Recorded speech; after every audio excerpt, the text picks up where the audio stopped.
Good morning, students. Today we are starting chapter third of geography, and chapter name is changing face of the earth. आज हम जो start करने जा रहे हैं अपनी ज्योग्राफी का चैप्टर थर्ड स्टार्ट करने जा रहे हैं, ओके।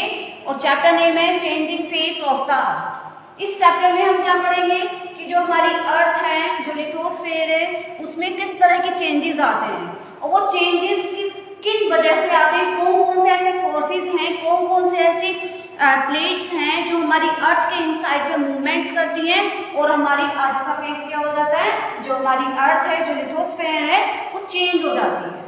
ठीक है, उसमें कुछ क्रैक्स आ जाते हैं, कुछ गैप्स आ जाते हैं और जो हमारी अर्थ है वो अप डाउन हो जाती है थोड़ी। तो ये चेंजेस हमारे किस वजह से आते हैं, ओके। सो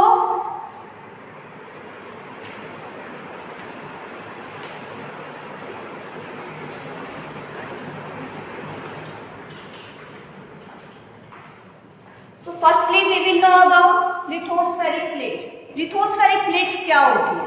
तो लिथोस्फेरिक प्लेट्स होती हैं जो हमारी लिथोस्फेयर है, जो हमारी अर्थ की क्रस्ट है, जब वो क्या हो जाती है, बहुत सारे स्लैब्स, बहुत बड़े बड़े जो स्लैब्स होते हैं रॉक्स के, उनमें ब्रोक हो जाती है। When the lithosphere is broken up into number of large slabs of rocks is called lithospheric plates is considered as lithospheric plates is considered as is known as tectonic plates, okay.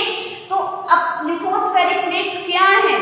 जो lithospheric plates हैं ये बहुत massive irregular shape की होती हैं, ठीक है, और पीस ऑफ रॉक्स होती हैं। एक रॉक्स का टुकड़ा होता है जो हमारी अर्थ के अंदर मूवमेंट करता है, जो हमारी अर्थ के अंदर जितने भी मैग्मा हैं, ठीक है। आपको मैंने प्रीवियस चैप्टर में बताया था कि हमारी अर्थ की कितनी लेयर है, 3 लेयर है, क्रस्ट, मेंटल, कोर।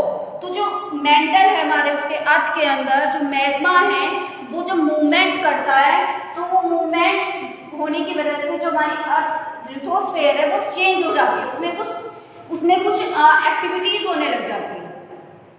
तो ये जो लिथोस्फेरिक प्लेट्स होती हैं composed of Continental and oceanic lithosphere. आपको बताया था कि जो क्रस्ट है वो 2 टाइप से मिलकर बनी है, आपको पहले भी बता चुकी हूँ। कंटिनेंटल क्रस्ट होती है, ओशियनिक क्रस्ट होती है, इन दोनों से मिलकर बनती है हमारी लिथोस्फेरिक प्लेट। तो लिथोस्फेरिक आपको समझ में आया क्या होता है? जो irregular piece of solid rocks होते हैं, ठीक है, और जो क्या हो जाती है, जो ब्रोक हो जाती है into large number of rocks is called lithospheric plates. अब जो लिथोस्फेरिक प्लेट्स होती हैं वो बहुत सारी होती है। There are 7 major and several minor plates. तो कुछ 7 मेजर प्लेट्स होती हैं और कुछ सेवरल माइनर प्लेट्स होती हैं। और जो लिथोस्फेरिक प्लेट्स हैं जब ये मूवमेंट करती हैं अर्थ के अंदर, तो जब ये मूवमेंट होता है इनकी वजह से, तो कौन कौन से उनके कॉजेज होते हैं? अर्थक्वेक आता है, सुनामीज हो सकती हैं, फॉर्मेशन ऑफ माउंटेन्स, माउंटेन्स का फॉर्मेशन होता है, आपको नेक्स्ट टॉपिक पढ़ाया जाएगा उसमें माउंटेन्स के बारे में। वोल्केनिक एक्टिविटीज क्रिएट होती हैं। तो ये सब क्या है? ये सब कॉजेज हैं which occur due to lithospheric plates. तो लिथोस्फेरिक प्लेट्स क्या होती हैं? इनकी जो मूवमेंट होते हैं वो 3 टाइप्स के मूवमेंट होते हैं। लिथोस्फेरिक प्लेट्स में जो मूवमेंट है वो कितने टाइप्स के होते हैं? 3 टाइप्स के। फर्स्टली कन्वर्जेंट, क्या है? फर्स्टली कन्वर्जेंट मूवमेंट क्या होता है? जब एक लिथोस्फेरिक प्लेट दूसरी लिथोस्फेरिक प्लेट्स के पास आती है, ओके, तो when they move towards each other, that is called convergent plates. और जो कन्वर्जेंट प्लेट्स हैं इसका जो एक रिजल्ट है वो है हिमालयस। एग्जांपल, हिमालयस कब फॉर्म होते हैं? जब 2 प्लेट्स आपस में एक दूसरे के पास आती है, they form Himalayas, okay. And divergent plates क्या होती हैं? जब एक लिथोस्फेरिक प्लेट्स दूसरे लिथोस्फेरिक प्लेट से दूर होती है, okay, when they moves away toward, when they moves away each other, that is called divergent plates. और ये क्या कर देती है? हमारे जो क्रस्ट है, जो अर्थ है, उसमें क्रैक्स क्रिएट कर देती है, गैप आ जाता है लिथोस्फेरिक प्लेट्स के बीच। और इनका जो एग्जांपल होता है ब्लॉक माउंटेन्स का फॉर्म करते हैं, ब्लॉक माउंटेन्स बनते हैं एंड रिफ्ट वैली। ये ब्लॉक माउंटेन क्या होते हैं, ये अप एंड डाउन वाले शेप में होते हैं। ये किस वजह से होते हैं, डाइवर्जेंट की वजह से होते हैं, डाइवर्जेंट प्लेट्स की वजह से। इसके बाद जो थर्ड होता है वो है ट्रांसफॉर्म प्लेट्स। ट्रांसफॉर्म प्लेट्स क्या होती है, जब जो हमारी जो दोनों लिथोस्फेरिक प्लेट्स हैं, जब ये अपनी पोजीशन में रहकर एक दूसरे के रेस्पेक्ट में पोजीशंस चेंज करती है, अपनी ही पोजीशन पर रहकर ये क्या करती है, एक दूसरे के रेस्पेक्ट में क्या करती है, अपनी पोजीशन चेंज करती है, दैट इज कॉल्ड ट्रांसफॉर्म। और इसका जो एग्जांपल है वो है earthquake and volcanic eruptions. Earthquake and volcanic eruptions transform plates के द्वारा क्रिएट होते हैं।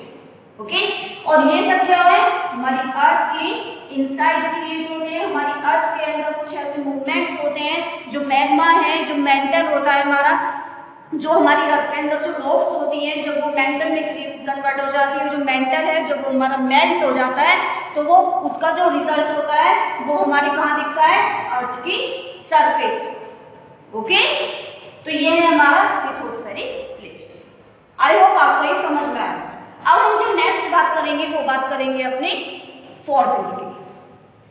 कौन कौन से ऐसे फोर्सेस हैं जो हमारी अर्थ की, जो उन फोर्सेस की वजह से हमारी जो अर्थ है उस पे कुछ क्या होता है, कुछ एक्टिविटीज क्रिएट होती है, लैंडफॉर्म्स क्रिएट हो जाते हैं। ठीक है, बहुत सारे लैंडफॉर्म्स क्रिएट होते हैं फोर्सेस की वजह से। बहुत सारे ऐसे फोर्सेस हैं, कुछ ये जो हमारे टेक्टोनिक प्लेट्स है, इनकी वजह से लैंडफॉर्म्स क्रिएट हो जाते हैं। कुछ लैंडफॉर्म्स तो क्या करते हैं, कंटिनेंट, बहुत बड़ा कंटिनेंटल पार्ट बना लेते हैं। ठीक है, कुछ लैंडफॉर्म्स ऐसे होते हैं जो ओशियनिक पार्ट्स बनाते हैं। तो अब हम क्या समझेंगे आगे कि जो हमारे फोर्स हैं वो कितने टाइप्स के होते हैं, उनकी वजह से कौन कौन सी ऐसी थिंग्स हैं जो क्रिएट होती है हमारी अर्थ के ऊपर। चलिए let's start.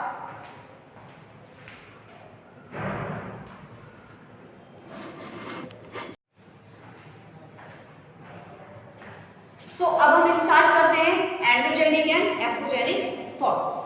What is endogenic and what is exogenic? तो अगर हम इसके बेसिक आइडिया की बात करें तो बेसिक आइडिया हम समझते हैं सबसे पहले endo.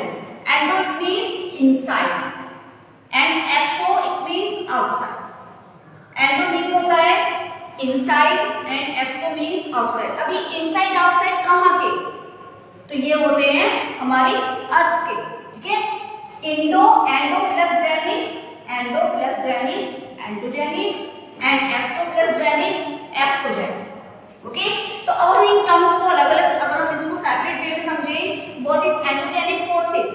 These forces act inside the earth. ये फोर्सेस जो होते हैं ये हमारी अर्थ के इनसाइड क्रिएट होते हैं। ठीक है, इस तरह के फोर्सेस हमारी अर्थ के अंदर जितने भी इंटीरियर हैं उसके अंदर ये फॉर्म होते हैं। जैसे अर्थक्वेक आते हैं, वोल्केनिक, लैंडस्लाइड्स, ये सब जो है हमारे इंडोजेनिक फोर्सेस के द्वारा आते हैं। इंडोजेनिक फोर्सेस के ये सडन फोर्सेस होते हैं। ये जो अर्थक्वेक है, वोल्केनो है, लैंडस्लाइड्स, ये अचानक से आते हैं, सडनली फोर्सेस होते हैं। ओके, अगर हम सेकंड टर्म समझें एक्सोजेनिक फोर्सेस, तो एक्सोजेनिक फोर्सेस क्या होता है? These forces act outside the earth. ये फोर्सेस हमारी अर्थ के आउटसाइड क्रिएट होते हैं, हमारी अर्थ की सरफेस के ऊपर क्रिएट होते हैं, जैसे रिवर, सी बीच, ग्लेशियर्स का फॉर्म होता है। तो ये सब क्या होते हैं हमारे एक्सोजेनिक फोर्सेस के द्वारा। ओके, जो विंड्स चलती हैं बहुत तेजी से, स्टॉर्म्स आते हैं, सी वेव्स होती हैं, ग्लेशियर्स आते हैं, ये सब किस वजह से आते हैं? एक्सोजेनिक फोर्सेस के द्वारा। ओके, अगर हम इसको और डीपली समझें तो इसको डीपली समझते हैं।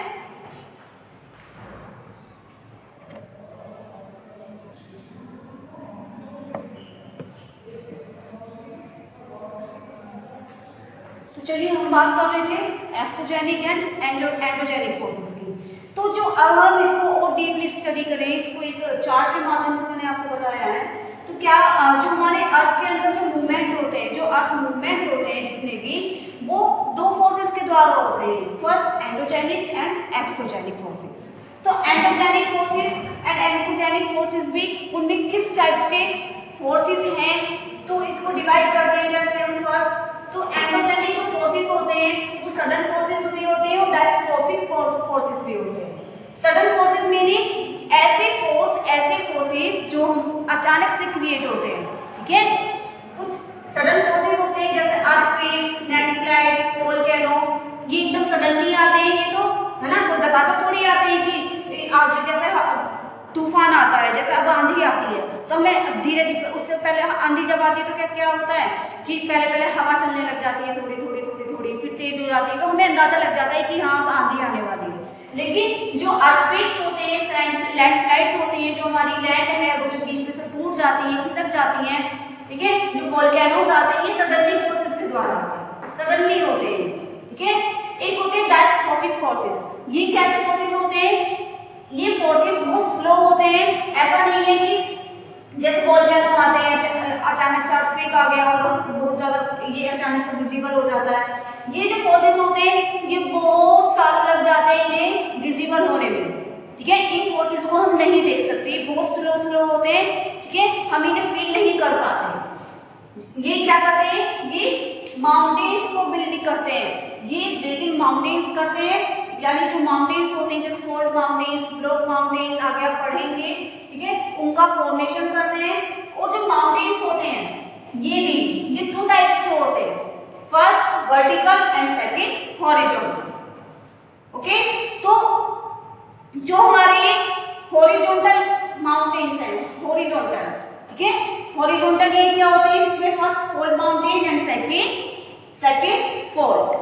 तो फोल्ड माउंटेन्स क्या होता है, जब एक लिथोस्फेरिक प्लेट्स दूसरी लिथोस्फेरिक प्लेट्स के पास आते हैं, when the lithospheric moves towards each other, they compress and they push up the crust, which is called fold mountains. जब एक लिथोस्फेरिक प्लेट दूसरे लिथोस्फेरिक प्लेट्स के पास आते हैं, जब एक दूसरे के पास आते हैं, वो आपस में कंप्रेस होते हैं और वो किसमें पुशअप हो जाते हैं, क्रस्ट का फॉर्मेशन बनाते हैं, जिसे कहते हैं फोल्ड माउंटेन्स। ओके, इसके बाद वो जो फोल्ड होता है, ये फोल्ड क्या होते हैं, जो जब एक लिथोस्फेरिक प्लेट दूसरे लिथोस्फेरिक प्लेट्स की दूर होती है, जब ये they moves towards each other, they moves away from each other, ठीक है, they moves away from each other, जब एक प्लेट दूसरी प्लेट से क्या हो जाती है, दूर हो जाती है, तो ये क्या क्रिएट करती है, क्रैक्स क्रिएट करती है, ये फ्रैक्चर्स क्रिएट कर जाती है, ये गैस बना लेती है आपस में और ये फोल्ड का फॉर्मेशन करती है। ओके, तो समझ में आया।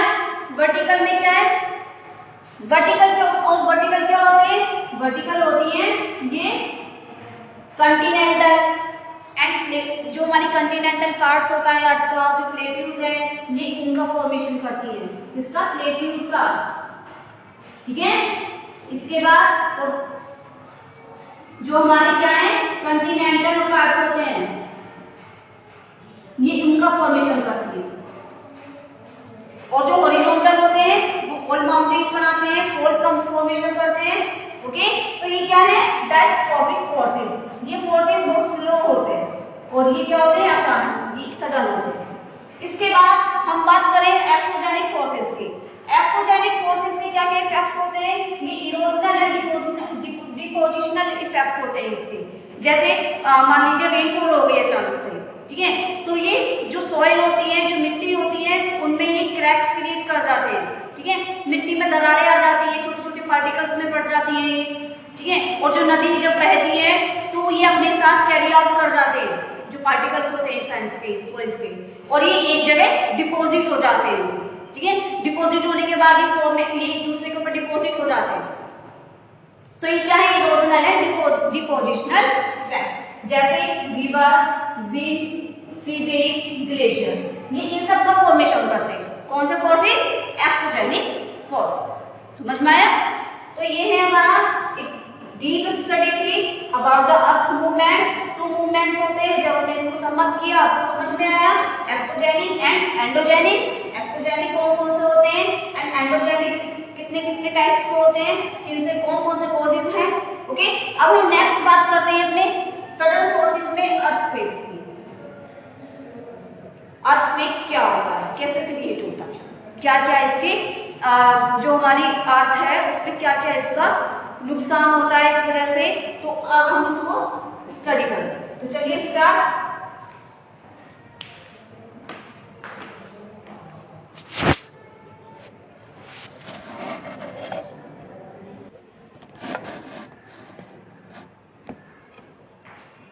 तो चलिए अब हम बात कर रहे थे अर्थक्वेक की। अर्थक्वेक किसके द्वारा क्रिएट होते थे? एंडोजेनिक फोर्सेस के द्वारा। ठीक है, एंडोजेनिक फोर्सेस के द्वारा। अर्थक्वेक क्या है? सडन फोर्सेस है जो एंडोजेनिक फोर्सेस के द्वारा क्रिएट होता है। तब ये अर्थक्वेक है क्या? ठीक है, तो earthquake are the sudden forces. Sudden है, ये मैंने आपको बताया था सडन फोर्सेस है। वोल्केनो, लैंडस्लाइड्स, अर्थक्वेक ये सडन फोर्सेस होते हैं।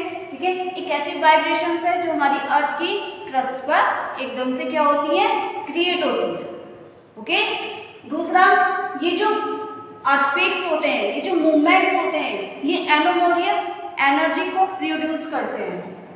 Okay, and the earthquake of the vibration, जो अर्थक्वेक होती है, जो उसका वाइब्रेशंस होता है, उसको जो मेजर किया जाता है, जो रिकॉर्ड किया जाता है, वो एक इंस्ट्रूमेंट के थ्रू इंस्ट्रूमेंट से मेजर किया जाता है। और उस इंस्ट्रूमेंट को क्या कहते हैं? सिस्मोग्राफ। क्या कहते हैं? सिस्मोग्राफ कहते हैं। ओके, इसके बाद अगर मैं आपको एक छोटी सी डायग्राम के द्वारा आपको समझाऊं कि अर्थक्वेक कैसे क्रिएट होता है, तो सपोज करें ये हमारी क्या है? अर्थ है। ये आप देख रहे हैं, यहाँ बीच में, यहाँ सेंटर पे एक पॉइंट है। There is a point in the interior part of the earth and this is called seismic force. This point is called seismic force, जहां से ओरिजिनेट होता है डिस्टरबेंस। जहां से क्या होता है? एक ऐसा डिस्टरबेंस ओरिजिनेट होता है जो अर्थक्वेक बनता है, जिसके द्वारा। ठीक है, तो ये जो पॉइंट है सिस्मिक फोर्स, जब ये अपना मूवमेंट करता है तो इसकी वेव्स क्रिएट हो जाती हैं। और ये वेव्स क्या कहलाती हैं? फॉल्ट, फोकस, ये सारी फोकस होती हैं और ये सिस्मिक वेव्स बन जाती हैं। देख रहे हैं, ये हमारी अर्थ की क्रस्ट के ऊपर क्रिएट हो जाती है और इन्हें क्या कहते हैं? Seismic waves. ये हमारी अर्थ के इंटीरियर में एक पॉइंट होता है जिसे हम सिस्मिक फोर्स कहते हैं। उसके द्वारा ये सारा डिस्टरबेंस, ये जो सारी आप देख रहे हैं वेव्स, ये सब क्रिएट होती हैं, जो हमारी अर्थ की क्रस्ट के ऊपर आती हैं, उन्हें कहते हैं सिस्मिक वेव्स। और जहां पर हमारी सिस्मिक वेव्स क्रिएट हो रही है अर्थ की सरफेस के ऊपर, यानी कि जहां पर हमारी अर्थ में जो पॉइंट है सिस्मिक फोर्स, इसके जस्ट ऊपर जो एक पॉइंट होता है जहां से सिस्मिक वेव्स हमारी क्या होती है? डाइवर्ज होती है, उसको कहते हैं एपिसेंटर। क्या कहते हैं? Epicentre. Okay, this is the most important point on the surface of the earth and interior part of the earth, this is a seismic force. और जो अर्थक्वेक होता है, जो most of the strongest magnitude of the earthquake होता है, वो 6 degree reactor माना जाता है। 6 डिग्री, ओके, 6.0 नॉट डिग्री।